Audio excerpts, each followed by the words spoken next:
After 5 years in this place, I'm relieved and delighted that I and other honourable members will finally have the chance to consider a piece of legislation that focuses on children. This bill gets to the heart of our shared duty as public representatives to ensure the safety and well-being of our children. Liberal Democrats will approach this bill in a spirit of constructive cooperation, and I would urge colleagues across the House to do the same for the sake of our children up and down the country. So on that particular note, I turn to the reason amendment, which has been tabled in the name of the Leader of the Opposition. Everyone in this House agrees that no child should ever face sexual abuse and exploitation. We all agree the state must comprehensively investigate all allegations. We must deliver justice and prevent these sickening acts happening again in the future. Where we disagree is on how to achieve that. And we on the Liberal Democrat benches want to see action that helps victims and prevents these crimes happening again. The Conservative Party wants to derail this important bill instead. And so we will table amendments. We will table amendments ensuring the recommendations of the Jay inquiry are implemented in full. We will be a party of constructive opposition, and we will aim to strengthen this bill and its crucial measures on child protection and safeguarding. And for that reason, we cannot accept this wrecking amendment. Our children's safety and well-being is simply far too important, Madam Deputy Speaker. We owe it to them all to get this right. So there is much in this bill that we on these benches welcome, but of course there are areas of detail where we will seek to probe, where we will seek to strengthen, and measures where we will seek to go further. And as this bill makes its way through the House, we will provide that detailed scrutiny, challenge and improvement. Some of those important changes, Madam Deputy Speaker, are in the provisions on kinship care. The Secretary of State will be aware that this is a subject that is close to my heart and the hearts of my party colleagues. On that point, will my honourable friend give way? Oh, give way. Thank my honourable friend for giving way. It is an issue close to my heart as well, as I moved into the care of my grandparents as a young teenager.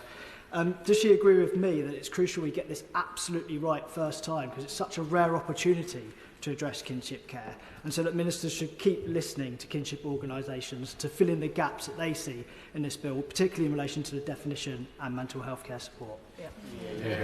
Can I thank my honourable friend for his intervention? He's absolutely right, and I welcome measures that put information about the local kinship care offer on a statutory footing, recognising the crucial role of kinship carers, as is finally putting a statutory definition into law, which we have long called for.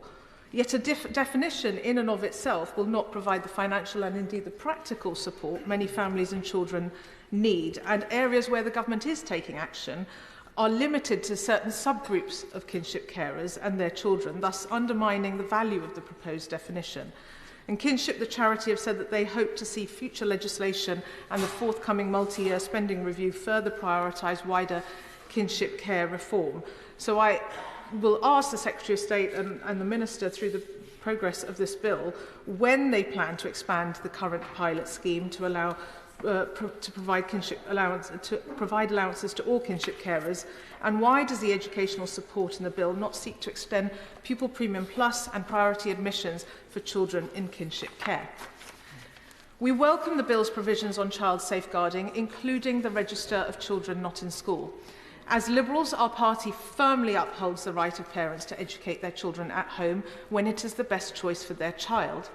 In 99% of cases, a parent knows what is best for their child, but it is deeply concerning that there may be many thousands of children whose whereabouts are simply unknown. That reality can contribute, as we have seen all too recently, to tragic safeguarding failures, and that cannot continue. Will the honourable lady give way? I've already given way to the honourable gentleman once.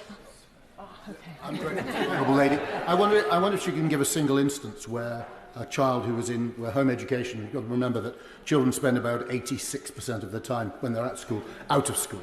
A single instance where a child who was at harm wasn't known to social services already. And there's a conflation of a failure of social services, which needs to be fixed, with home education, which is entirely separate. So I thank the honourable gentleman for his intervention. All the evidence points towards the fact that education and schools, and that's why it's in the bill, have to be a key safeguarding partner. So where a child is at risk and been identified as being at risk, ensuring that that child is in school, as this bill seeks to do, will help to safeguard them. But we saw too tragically in the recent case of Sarah Sharif, the fact that she was taken out of school and then being abused at home and tragically died.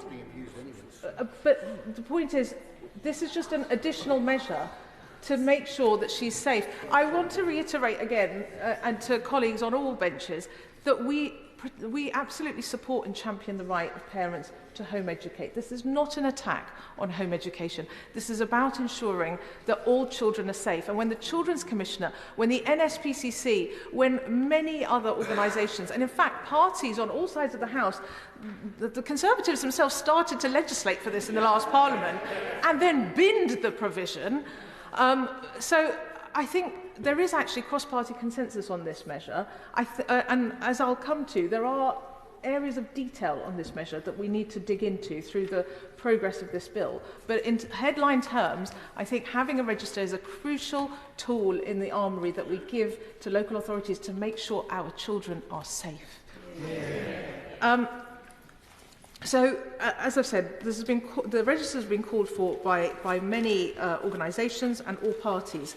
However, the volume of information requested from parents, as written in the bill, places a significant and potentially intrusive burden on those who choose to home educate for the right reasons. So we must ensure that data collection is strictly necessary and proportionate and being used appropriately. And on clause 24 specifically, which lays out the cases in which parents and carers must seek permission to withdraw their child from school, I would question the inclusion of children placed in special schools. Where there are safeguarding concerns about a child, it is right that the local authority should be able to step in to make sure they receive their education in school. However, in some cases, children will not have their needs met in the special school in which they are placed, and parents may feel that they have no option but to home educate. So shouldn't the presumption be in such cases to improve the child's experience of their special school or work with the family to secure alternative provision rather than the blunt instrument of clause 24? Now, turning to the bill's schools measures, we know after years of neglect and mismanagement by the Conservatives, our schools are crying out for support. For students, parents and teachers enduring crumbling buildings, persistent underfunding and a spiralling SEND crisis, hearing the Conservatives' rhetoric today will be utterly galling. This bill takes welcome steps in restoring local authorities' powers to propose new maintained schools, especially given the desperate need in many areas for new special schools, which local authorities have been regularly prevented from establishing in recent years.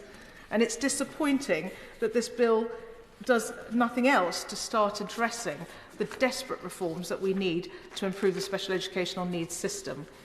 We also welcome cooperation on school admissions criteria. Together, these changes empower communities to allocate education resources locally. However, some clarifications are needed, and specifically I would like to ask what assessment the government has made, and have they spoken to the sector about the impact of requiring every single teacher to have or have worked towards qualified teacher status. We all agree we want qualified teachers in our schools, but there may be some unintended consequences where some non-qualified teachers are brought in to run certain services and extracurricular activities. Are they confident that this measure won't lead to those unintended consequences? And the provisions on pay should only seek to set a minimum floor, not a maximum ceiling on what staff can be paid. Now, I take on board what the Secretary of State said in response to an intervention, that nobody will see their pay cut. That's a retrospective reflection. Going forward, I hope that all schools, whether they're academy or otherwise, if they have the resources to do so, should be able to pay a premium to be able to attract the right staff. But, Madam Deputy Speaker, the title of the bill includes children's well-being, and child poverty is the key issue hindering the well-being of our children in the UK today. And the shameful legacy of the Conservative government is one of far too many children going hungry in school. Now, we Liberal Democrats have put forward a fully costed plan to extend free school meals to the 900,000 children in poverty up to the age of 18 who are currently excluded. It's disappointing to see the government has not taken this opportunity to ensure that no child goes hungry throughout the school day. A meal at lunchtime might be the only hot, nutritious meal some children get. And all the evidence shows it helps them to concentrate and learn through the course of the day and achieve better outcomes. We must also remember that hunger doesn't end at 11. Breakfast clubs can be useful, but expanding lunch provision is a far more ambitious measure and one that would make a greater impact on child hunger. And I will in a moment. And the fact is that far too many children who are entitled to claim free school meals aren't doing so, as the chair of the Select Committee pointed out. There are an estimated 470,000 such cases. Not only are those children missing out on the hot meals to which they are entitled, the schools are also missing out on much-needed pupil premium funding. I'll give way to the Honourable Gentleman. Thank the Honourable Lady for giving way. And I welcome her comments about the need for young people to get hot food. In Durand's primary school in my constituency, their kitchen is closed because of RAC and a failure of the last government to actually provide the funding for that school to actually have a kitchen, so the children can't have none of them can have hot food. Would you agree that would the right Honourable Lady agree that that is not good enough? I thank the Honourable Gentleman for his intervention. Absolutely, I'm very sorry to hear the case of that school. I mean, the fact that the previous Conservative government did not deal with RAC in our school buildings, and actually it was as a result of work that I and my colleagues on these benches and those opposite did to expose some of the shocking extent of RAC in our schools that finally we started to get some traction on this issue. Just going back to the point about auto-enrolment, Madam Deputy Speaker, for free school meals, the Liberal Democrat-led coalition administration on Durham County Council introduced auto-enrolment for free school meals in September last year. They have now seen an extra 2,500 children signed up and an extra £3 million in pupil premium funding for the county. Just imagine the impact that model could have nationally. So I hope the government will take this opportunity to expand the free school meal provision and introduce auto-enrolment. Now, in a wellbeing bill, I was disappointed not to see any mention of mental health in this bill. This was an opportunity to tackle the mental health crisis we see amongst our children, and it's crucial that we don't allow this opportunity to slide by. With, on average, 6 children in every classroom having a mental health condition, the government could have seized the chance to ensure that every school across the country, whether primary or secondary, has a statutory and fully funded duty to provide a dedicated mental health professional in their school. And as the bill progresses, I and my Liberal Democrat colleagues will seek to do just that. I'm sure we can count on support on all sides of the House. I will give way. I'm very grateful to my honourable friend who's making an excellent and balanced case for protecting children. Many children with mental health problems with autism are educated at home because there is no realistic alternative. Would she support encouraging the Secretary of State to ensure that in Clause 25 the support given to home-educated families would include free access to examinations, which could cost hundreds and hundreds of pounds for children who are struggling to get good home education because of that cost?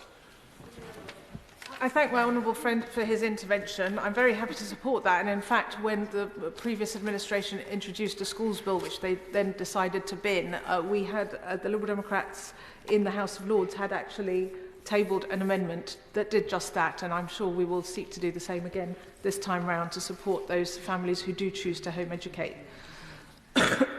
Excuse me. Finally, Madam Deputy Speaker, while this bill sets out some important reforms to our school system, we on these benches would like to see greater ambition. The attainment gap has widened significantly in recent years, and it's unacceptable that outcomes for less affluent, more vulnerable students are getting worse.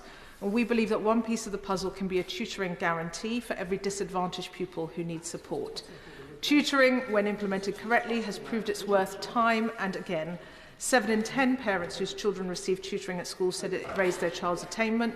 We know that it also boosts young people's confidence, and tutoring can help tackle persistent absence, which is a huge issue in our schools. So I hope the Secretary of State agrees with me that a tutoring guarantee introduced via this bill would be a powerful tool in narrowing the attainment gap and ensuring that every child gets the high-quality education they deserve. So in conclusion, Madam Deputy Speaker, let me reiterate, this is a bill that we must get right. Now is not the time to play politics. Now is the time to work to keep our children safe, to give them the chance to flourish, and that is our task across this House, and it is the mission that my party will pursue as this bill progresses. Thank you.